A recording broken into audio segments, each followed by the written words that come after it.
শাখাপলা সনাতন ধর্মী নারীদের সৌন্দর্য ও ভালোবাসার একটি প্রসাধনী সামগ্রী, যা তারা স্বামীর মঙ্গল কামনায় পরিধান করে থাকেন। শাখা এক ধরনের চুড়ি যা শঙ্খ দিয়ে বানানো হয়ে থাকে। শাখা বানানো একটি শিল্প। নানা রকম নকশার উপর ভিত্তি করে শাখার নামও আবার বাহারি রকমের নানান নামের হয়ে থাকে।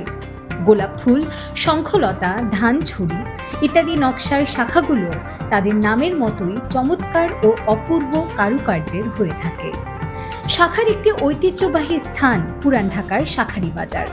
এখানকার কারিগরদের দাবি, সম্রাট জাহাঙ্গীরের আমল থেকেই বিদ্যমান তাদের এই শাখা শিল্পের চর্চা। শতকের পর শতক এইসব কারিগর শাখার এই শিল্পকে বাঁচিয়ে রেখেছেন। তাই ক্রেতারাও বারবার ছুটে আসেন ঐতিহ্যবাহী শাঁখারী বাজারে তাদের পছন্দের শাখাটি বেছে নিতে। আমি 45 বছর, আমার বয়স এখনো 82 বছর চলছে, তাও এখনো আমি আগে এটা বানাইতাম। এটা জাহাঙ্গীর বাদশা আমলে, এটা আমাদের পূর্বপুরুষ এখানে শাখা রেখেছিল। এখানে আমাদের হিন্দু ধর্মের মধ্যে বিয়ে শাদীর মধ্যে শাখা, সিঁদুর, পলা, এইগুলোই লাগে। হ্যাঁ, মোটুক, হ্যাঁ, এটি ছাড়া বিয়ে হবে না আমাদের। আর কোথাও মানে এগুলো পাওয়া যায় না, একমাত্র শাঁখারী বাজারে।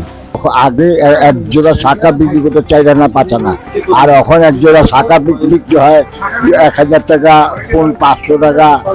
কত অনেক দাম বেড়ে গেছে, প্রত্যেকটা জিনিসেরই একটু অনেক দাম। নাহলে খাদ্য খাওয়ার যখন কত অনেক জিনিসের দাম বেড়ে গেছে।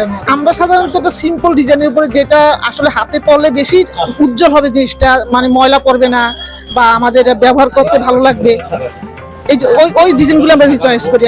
এক শ্রেণীর লোকের কাছে হয়তো উঠে যাবে, কিন্তু সবার জন্য তা না। কেউ পরবে হয়তো, কেউ পরবে না, কিন্তু থাকবেই, একবার উঠে যাবে না কোনো জিনিস। আর শাখা কেনার সময় আসলে কি জিনিসগুলো মাথায় রেখে আসলে শাখাটা কিনতে আসে? মোটা শাখা নিতে চাই, ডিজাইনটা আর কি দানচরি শাখা ভালো ইচ্ছে।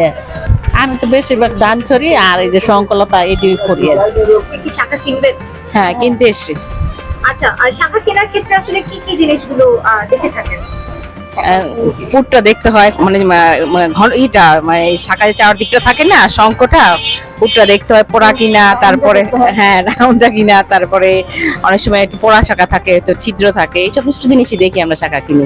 শাখা পরার আসলে গুরুত্বটা আপনাদের কাছে কতটুকু? মানে কেনই বা শাখা পড়তে হয়? এটা হচ্ছে কি আমরা আগে, মানে সেই আগে থেকেই, হ্যাঁ হ্যাঁ, এটা হচ্ছে আমাদের ধর্মীয় একটা রীতির মধ্যে পড়েছে। এটা হচ্ছে মেন কথা হচ্ছে ভালোবাসা আর সৌন্দর্য বৃদ্ধি, হাজবেন্ডের প্রতি ভালোবাসা, মানে এখনকার সময়, আর সৌন্দর্য বৃদ্ধি। শাখার সাথে আপনি একটা লাল পলা পরা হয়, একটু শাড়ি পরলে ভালো লাগে, এই তো একটু টিপ পরে আমরা হিন্দু মহিলারা, এটাই তো। আর ধর্ম অনুসারে তো শাখা সিঁদুর তো আমাদের আলাদা একটা সফট কর্নার, হ্যাঁ, সেটা তো সাথে কোনো কিছু তুলনা হয় না। শাখা সিঁদুরের সাথে আমাদের হিন্দু মহিলাদের কোনো কিছু তুলনা হয় না, যত গয়না গাইতে হীরা ঝড় যেটাই পরা হোক।